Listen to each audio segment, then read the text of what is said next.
model stands for entity relationship model.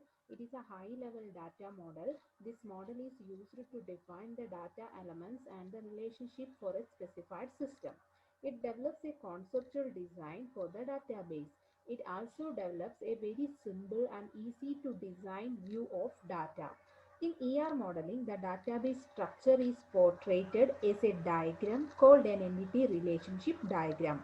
For example, suppose we design a school database. In this database, the students will be an entity with attributes like address, name, register number, age, etc.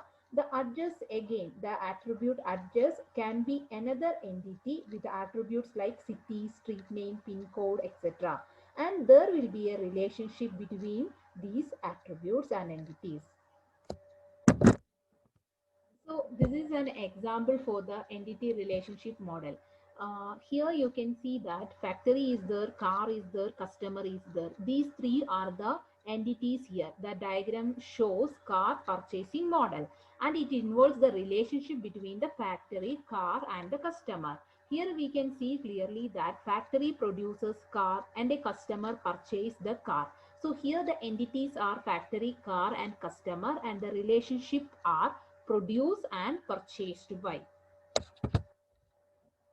And going deep into that ER model, the components of ER models are attributes, entities, and the relationship. So what is an entity? An entity may be any object, class, or persons or place. In the ER diagram, an entity can be represented as rectangles. There are two types of entities are there. They are strong entity and the weak entity. Strong entity is not dependent of any other entity in the schema. A strong entity will always have a primary key. What is the advantages of this using a primary key in a relational database? By using the primary key, we can uniquely identify the records in that database.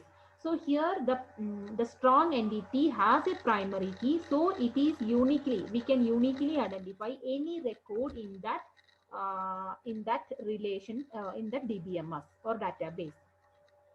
The strong entities are represented by a single rectangle. Here that figure shows that there are two entities, student and college, and they have one relationship, like student is studying in a college. The student and the college are independent. They are not dependent into any other entities. So these student and college are the strong entities. And then going to the weak entity. What is a weak entity? Weak entity that cannot be uniquely identified by its own attributes. That means they doesn't have any primary key. So relies on the relationship with other entity is called a weak entity. The weak entity is represented by a double rectangle in the ER diagram. So you can see here in this example.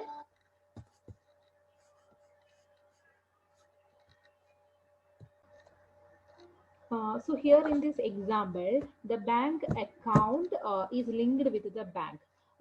If anybody is giving a bank account, how we can identify in which bank that account is there, or from which branch and all, we will not get any details, correct? So the bank account number, if it is providing, if the bank account is a entity, then it is dependent on the bank, name of the bank, branch of the bank, place of the bank, etc. But it is not, we cannot independently identify by giving the bank account from which bank, from which place, from which name of the, what is the name of the bank, and all these details we will not get. So that is known as that bank account entity is a weak entity. So this weak entity is depending on any other entity, uh, like it is depending on a strong entity, then it is known as the weak entity. Here bank account is a weak entity because the bank name, bank branch, bank place and all, we will get only by accessing the entity bank. Okay. Then attribute. Telling about attribute. Attribute is a character of an entity. Then the attribute is used to describe the property of an entity. Eclipse is used to represent an attribute, or oval, we can tell that oval is used to represent an attribute. For example, of a student, we are taking the entity of a student, the ID, age, contact number, name, class, subject, course, etc. are the attributes of the entity student. There are four types of attributes, or different types of attributes are there: symbol, multi-value, composite, and derived. So what is this symbol or key attribute? The key attribute is used to represent the main characteristics of an entity. It represents a primary key. The key attribute is represented by an ellipse with the text underlined. Okay.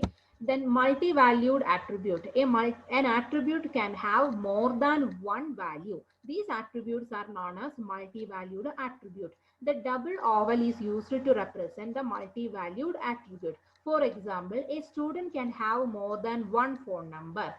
Then the phone number will be a multi-valued attribute. Next, composite attribute. An attribute that composed of many other attributes is known as a composite attribute. The composite attribute is represented by an ellipse, and those ellipses are connected with an ellipse. That is known as the composite attribute. Here the address is a composite attribute because address is composed with the town, state, postcode, pin code, etc. So this address is a composite attribute. The last one is derived attribute. An attribute that can be derived from other attribute is known as a derived attribute. It can be represented by a dashed ellipse. For example, the person's age changes over time and can be derived from another attribute like date of birth. Then it is known as a derived attribute. Then relationship. Relationship is used to describe the relation between the entities. Diamond or rhombus is used to represent the relationship. There are different types of relationships are available: one to one, one to many, many to one, many to many. What is this one to one relationship? When only one instance of an entity is associated with the relationship, then it is known as a one to one relationship. For example, a person has only one passport. The passport is assigned to only one passport number is only assigned to one person, or a female is married to one male, like that. Then one to many relationship, when only one instance of the entity on the left and more than one instance of an entity on the right associates with the relationship, then this is known as a one to many relationship. For example, a scientist can invent many inventions, like that. Or a customer can place the many orders. Many to one relationship, when more than one instances of an entity on the left and only one instance of an entity on the right associate with the relationship, then it is known as a many to one relationship. For example, the students enroll for only one course, but a course can have many students, or a student is many students can study in a college. That is the many to one relationship. Then last one is many to many relationship, when more than one instances of the entity on the left and more than one instance of an entity on the right associates with the relationship, then it is known as a many to many relationship. Employee can assign by many projects, and project can have many employees. That is many to many relationship example.